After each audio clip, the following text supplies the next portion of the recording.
Kaixo, Naia Rodríguez González dut izena. 11 urte ditut eta 11 gau duzu nahi. Urreta eskolan ikasten dut, 6. mailan nago. Asko gustatzen zait eskulanak egitea eta dantzatzen, baina bai irakurtzea.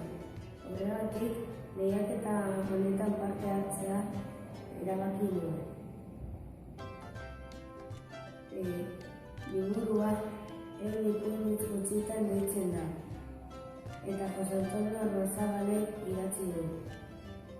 Liburu honetatik 2 ipuin gustatu zaizkit gehiago.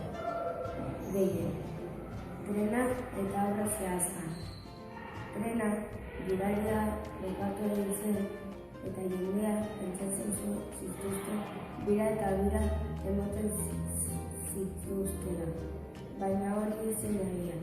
Egia gidariak lokatu egin zela zen. Eta bigarrena Obra zehazkan bere amak Obrari abestu egin zion